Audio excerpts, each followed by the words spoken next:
The 7 levels of the Hulk explained. Level 1. She-Hulk. Jennifer Walters, better known as She-Hulk, represents the beginning of the Hulk hierarchy, but her story diverges sharply from Bruce Banner's tragedy. She was a successful lawyer before her transformation, living a grounded, very human life. That all changed when she was critically wounded, and her cousin Bruce gave her an emergency blood transfusion. His gamma-irradiated blood coursed through her veins, saving her life but forever altering her destiny. Where Bruce's transformations fractured his psyche, unleashing uncontrollable personas, Jennifer's mutation worked differently. She kept her intelligence, self-awareness, and humor, even as she gained immense strength, speed, and durability. This gave her a very different relationship with her powers.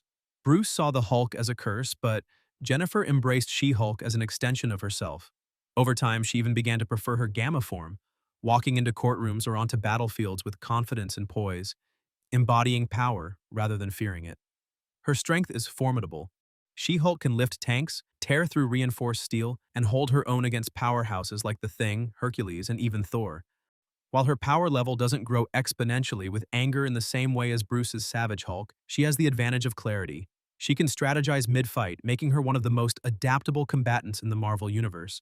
This balance of mind and might makes her a trusted teammate, often serving with the Avengers, Fantastic Four, and Defenders. But She-Hulk's influence goes beyond combat. As Jennifer Walters, she remains a lawyer, representing both ordinary people and superheroes in cases that test the very definition of justice in a world of gods and monsters. This dual role gives her a unique place in Marvel lore. She can defend truth with words or with fists, depending on what the situation demands. Her ability to move between the courtroom and the battlefield shows that the Hulk legacy doesn't always have to be about destruction. It can also be about building justice. Thematically, She-Hulk represents the idealized gamma mutation. Where Bruce embodies trauma, rage, and repression, Jennifer represents acceptance, empowerment, and balance. She proves that being a Hulk does not automatically mean being a monster. It can mean being a better, stronger version of oneself. Yet she is not free from challenges. She has wrestled with self-doubt, public perception, and the fear of losing herself to primal instincts.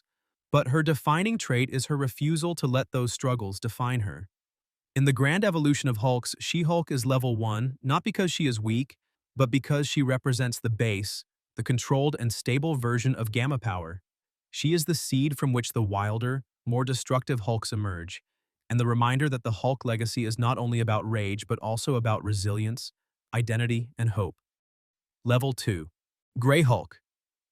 The second level in the Hulk hierarchy is the Grey Hulk, a persona that emerged early in Bruce Banner's journey and one that revealed a different side of his fractured psyche. This version, often known by his Las Vegas alias Joe Fixit, is not the mindless force of destruction that people associate with the classic Green Hulk. Instead, he represents Bruce's suppressed ego, bitterness, and survival instincts, a Hulk who thinks, schemes, and acts with self-interest at the forefront. When the Grey Hulk manifests, he lacks the near-infinite power growth of the Savage Hulk, but he compensates with cunning and ruthlessness. Physically, he is still immensely strong, capable of tossing tanks, ripping through walls, and crushing opponents with ease, but his power level is steadier, less fueled by rage. What makes him dangerous is his personality. Unlike the childlike Savage Hulk, the Grey Hulk is calculating, manipulative, and morally ambiguous. During his time in Las Vegas, Joe Fixit became a gangster's enforcer. Wearing tailored suits, dealing in crime, and indulging in vices, this Hulk was a creature of urban corruption rather than wilderness rage. He was clever enough to play politics within the criminal underworld, using his strength not for random destruction, but to secure power, money, and influence. This side of Bruce Banner wasn't just about anger, it was about pride, greed, and a hunger for control. Psychologically, the Grey Hulk embodies the darker parts of Bruce's personality, the arrogance and resentment buried beneath his timid exterior. Where the Savage Hulk is Bruce's fear and pain turned into raw strength, the Grey Hulk is his ego turned loose, demanding respect and dominance. In some ways, Joe Fixit is closer to Bruce than the other Hulk personas, because he behaves like a flawed man rather than a beast. Yet that makes him even more unsettling, because he reveals what Bruce might have become if his worst instincts had been freed without restraint. In combat, Grey Hulk is still formidable, but his reliance on brains over brute force makes him a different kind of threat. He fights dirty, using deception and strategy. He knows when to retreat, when to strike, and when to manipulate a situation to his advantage. While he may lack the explosive power of later Hulk forms, his intelligence allows him to punch above his weight. Heroes who underestimate him for being less strong often find themselves outplayed. Thematically, the Grey Hulk shows the evolution of the Hulk mythos beyond the simple beast. He demonstrates that gamma power doesn't just create monsters, it creates aspects of the human psyche made flesh. Joe Fixit is Bruce Banner's shadow self, the side of him that resents weakness and craves dominance. He may not be the strongest Hulk, but he is one of the most human, and perhaps the most morally complex. Within the Hulk hierarchy, Grey Hulk sits at level 2 because he marks the first step beyond the safe territory of She-Hulk's balance. He shows what happens when Hulk power merges with human flaws rather than ideals, when gamma strength is paired not with compassion, but with selfishness. He is still grounded in human society, working in cities, making deals, living among people, but he bends that world to his will rather than trying to fit into it. The Grey Hulk is not a force of nature. He is a gangster, a hustler, and a survivor. And in many ways, that makes him more dangerous than a monster. Level 3, Savage Hulk. The Savage Hulk is the version of the character most people imagine when they hear the name. Towering, green-skinned, and driven almost entirely by emotion, this is the primal Hulk. The embodiment of Bruce Banner's repressed pain, fear, and fury, given unstoppable form. He is the child within Bruce made flesh, a being of innocence and rage, capable of compassion one moment and catastrophic violence the next. Unlike She-Hulk's balance or Grey Hulk's cunning, Savage Hulk is a creature of raw instinct. His strength is nearly limitless, tied directly to his emotions. The angrier he becomes, the stronger he gets. A simple truth that makes him one of the most terrifying beings in the Marvel Universe. This Hulk has shattered mountains with his fists, leapt across continents in a single bound, and endured the combined assaults of gods, armies, and cosmic entities. No prison can hold him, no force can permanently subdue him, because his power is only constrained by his capacity for rage, and that capacity has no end. Yet Savage Hulk is not evil. Beneath the roaring monster is the soul of a frightened child, yearning for safety and acceptance. Often this Hulk speaks in simple phrases. Hulk smash. Leave Hulk alone. Hulk is strongest. His broken speech reflects his broken psyche, but also his innocence. He does not seek war. He reacts to it. When provoked, attacked, or betrayed, he lashes out, and the results are apocalyptic. But when treated with kindness, he shows loyalty, even tenderness. He has been known to protect children, animals, and those weaker than himself with a fierce, almost parental devotion. This duality, a monster feared by all and a child who simply wants to be left alone, is what makes the Savage Hulk such a compelling figure. He embodies both the horror and the tragedy of the Hulk mythos. To the world, he is a weapon of mass destruction. To himself, he is a victim of circumstances he never asked for. He doesn't understand why people call him a monster. He only knows that they won't stop hunting him, and that he must fight to survive. The Savage Hulk has clashed with some of Marvel's greatest heroes. His battles with Thor, the Thing, and even entire Avengers rosters have become legend. Time and again, heroes attempt to subdue him, only to find that the harder they push, the more powerful he becomes. In these encounters, Hulk is often portrayed as both a threat and a tragic ally, someone who must be stopped before he causes more destruction, yet who never asked for this life in the first place.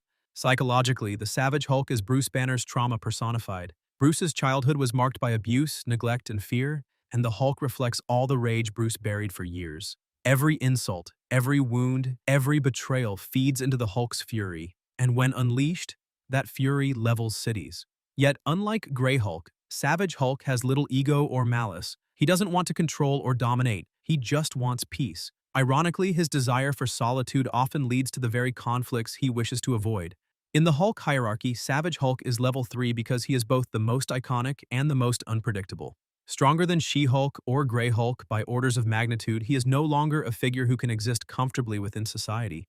His scale of destruction has grown beyond cities and into the realm of nations. Where She-Hulk can walk into court and Grey Hulk can live in Vegas, Savage Hulk cannot live anywhere. He can only wander, chased by those who fear him and exploited by those who wish to use him. Savage Hulk is the foundation of the Hulk myth, the raw, unstoppable force of nature that defines the character. He is tragedy and terror combined. A lonely child trapped in the body of a god, doomed to fight a world that refuses to let him rest. Level 4, Red Hulk.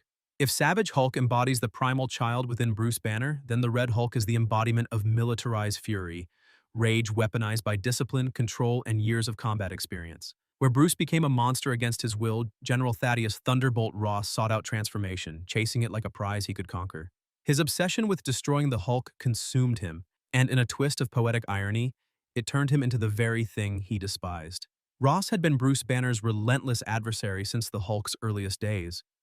A decorated military commander, he viewed the Hulk as both a threat to national security and a personal humiliation, a monster he could never contain, and a reminder of the weakness of ordinary men compared to Gamma-born gods.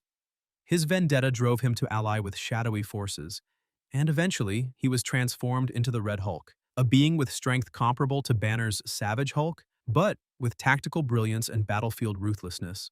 Unlike the Green Hulk, Red Hulk does not lose himself to childlike impulses. He retains his intellect, discipline, and aggression. He fights like a general, turning every encounter into a calculated assault. He strikes at weak points, wears down his enemies, and uses psychological warfare alongside brute force. In many ways, he is a version of the Hulk who has fully embraced his potential as a weapon of war. His abilities also differ from Banner's. Red Hulk grows stronger not just with rage but by absorbing radiation and energy. He can drain the gamma from other Hulks, weaken them, and convert that energy into his own strength. He also channels immense heat, his body glowing like a furnace when pushed to extremes, making prolonged combat against him deadly even for other superhumans. This combination of tactical skill and unique abilities allows him to face and even defeat some of Marvel's most powerful heroes, including Thor, the Silver Surfer, and even Banner's Hulk. But Ross's story is not simply one of power. It is a cautionary tale of hubris and obsession. His hatred for the Hulk blinded him, and in becoming the Red Hulk, he crossed every line he once claimed to protect. No longer a general defending humanity, he became the very monster he had spent his life hunting. His transformation stripped him of his moral authority, leaving only a soldier addicted to power and vengeance. Where Bruce Banner's tragedy is one of unintended consequence, Ross's is one of self-destruction. Psychologically, Red Hulk represents a different side of the Hulk spectrum. The Hulk, not as victim, but as tyrant. He is strength without compassion, rage without innocence. If the Savage Hulk is a child lashing out in fear, Red Hulk is an adult who uses fury as a tool, as a weapon to dominate others. He is cold, calculating, and utterly relentless, embodying the corruption of authority when given ultimate power. In the Hulk hierarchy, Red Hulk occupies level 4 because he represents the escalation from primal fury to militarized destruction. He is no longer just a threat to those around him. He is a global danger, capable of toppling nations and rivaling gods. His power is less about infinite growth and more about tactical application, but in many ways, that makes him even more dangerous. A rampaging Savage Hulk can sometimes be tricked or redirected. The Red Hulk cannot. He knows exactly what he's doing, and he does it without hesitation. Ultimately, Red Hulk is the Hulk as weapon, the Hulk harnessed by ambition and used for control rather than freedom. He is the embodiment of what happens when rage is not feared or suppressed, but wielded as a blade. And in doing so, Ross doomed himself, becoming the very monster he swore to destroy. Level 5 is Scar. If the Red Hulk represents the corruption of power through ambition, Scar represents the inheritance of power through survival. The son of Hulk and Kyera the Old Strong, Scar was born not on Earth, but on the brutal planet Sakaar, a world where only the strongest endured. His story begins in tragedy. Conceived during Hulk's time as a gladiator and liberator on Sakaar, he was born after his mother's death, his childhood consumed by the violence and savagery of a hostile alien landscape. Unlike Bruce Banner, who lived as a man before becoming a monster, Scar never knew a normal life. He was born with power in his blood, and every day of his youth was a test of whether he was strong enough to survive. His mother's legacy gave him the old strong ability to draw power from the very planet itself, channeling its life force into his body to augment his already formidable Gamma-born strength. Combined with his Hulk heritage, this made him a warrior of terrifying potential. From the beginning, Scar was defined by rage and resentment.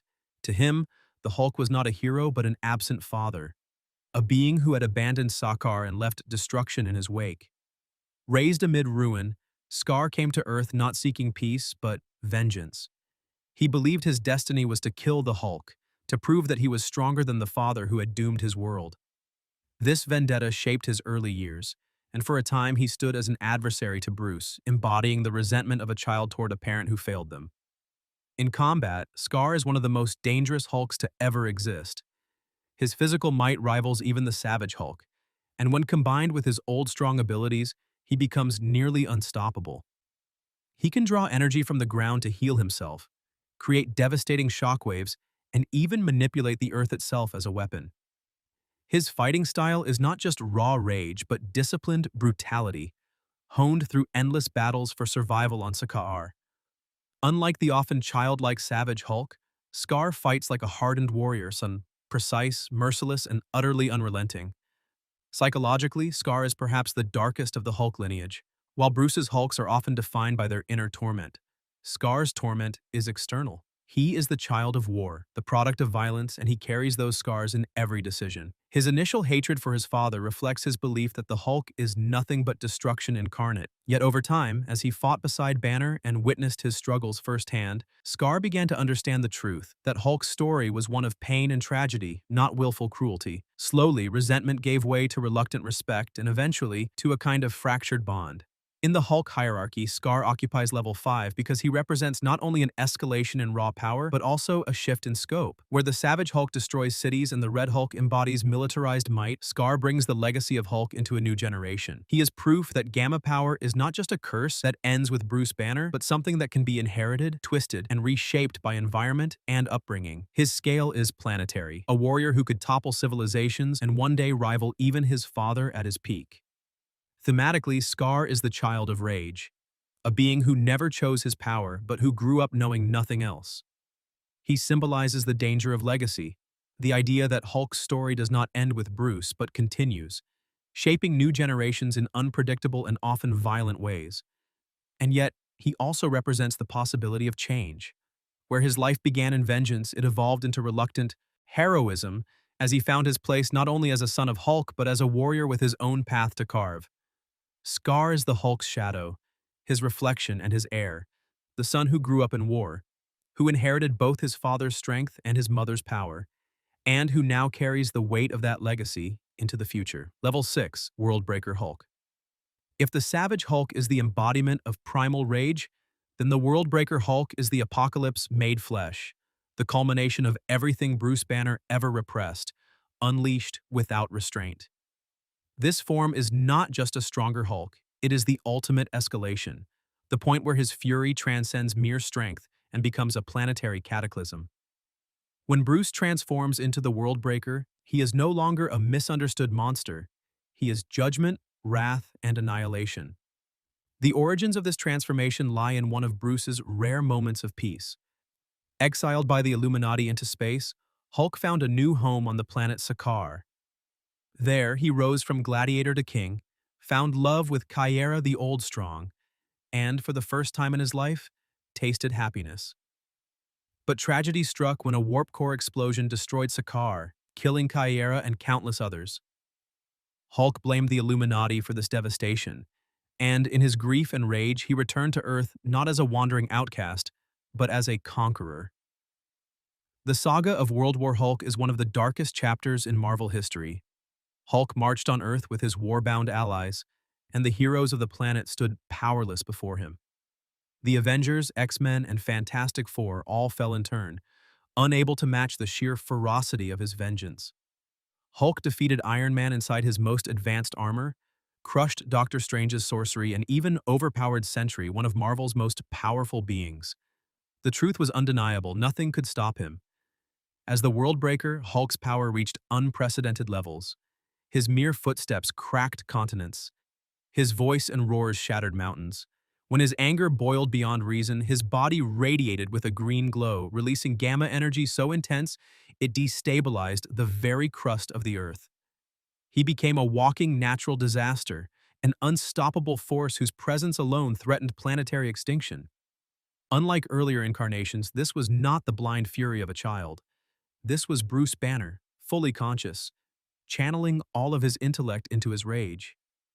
He knew exactly what he was doing, and he intended to make the world suffer. This is what makes the Worldbreaker so terrifying. He is both Banner and Hulk, united in wrath. In this form, Bruce is no longer ashamed of the monster within him. Instead, he embraces it, weaponizing it against those who wronged him. This synthesis of mind and fury makes him the deadliest incarnation of all because he possesses not only infinite strength, but also focus and purpose. Thematically, the Worldbreaker Hulk represents the inevitability of suppressed rage. Bruce Banner spent his entire life bottling up trauma, fear, and anger, trying to hold back the tide of destruction within him. But in the Worldbreaker, the dam finally collapses. He is the ultimate what-if scenario, Sonbi.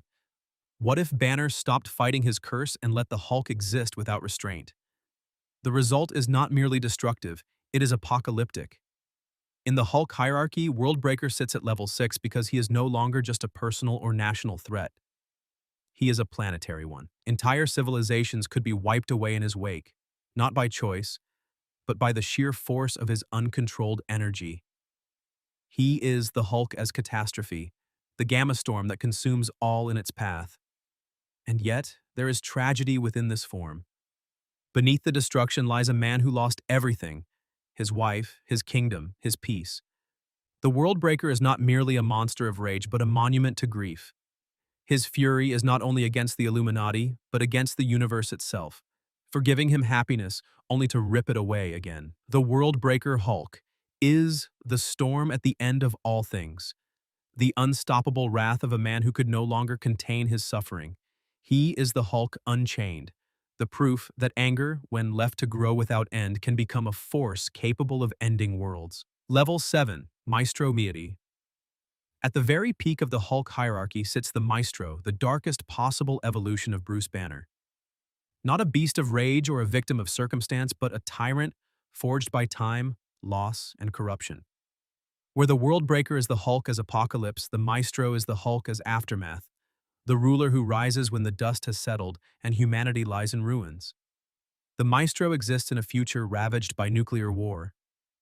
In this timeline, most of Earth's heroes and villains have perished, leaving behind a desolate wasteland poisoned by radiation. But for a gamma-irradiated being like Hulk, this devastation was nourishment. Decades of absorbing nuclear fallout pushed his strength to unimaginable levels, evolving him into something far beyond any version of the Hulk seen before. His body grew denser, tougher, and stronger, while his mind, freed from the constant struggle between Banner and Hulk, matured into terrifying clarity. Unlike the Savage Hulk, who is childlike, or the Worldbreaker, who is consumed by wrath, the Maestro possesses both Banner's intellect and the Hulk's near-limitless strength in perfect synchronization. This makes him not only physically unstoppable but also strategically unmatched. He is patient, cunning, and manipulative, wielding power with the precision of a king rather than the recklessness of a monster. He rules not through fear alone but through control. He has become both conqueror and governor, reshaping the ruins of humanity in his own image. The Maestro's reign is symbolized by his grotesque throne of trophies, built from the relics of fallen heroes. Captain America's shield, Thor's hammer, Iron Man's armor, all lie at his feet as proof that he outlived, outlasted, and defeated Earth's mightiest champions. To him, their ideals were illusions, shattered by the brutality of reality. He no longer believes in justice, mercy, or redemption. Instead, he rules with the belief that strength is the only truth, and that only he is fit to wield it. Psychologically, Maestro is the logical endpoint of Bruce Banner's trauma and rage. For years, Banner feared the Hulk as a curse. As Worldbreaker, he unleashed that curse as vengeance. But as Maestro, he accepts it, embraces it fully, and decides that it was never a curse at all, but destiny. In this form, Bruce stops fighting himself and instead becomes the very monster the world always feared he would be. The tragedy is complete. The boy who wanted peace becomes the tyrant who enforces silence through dominance.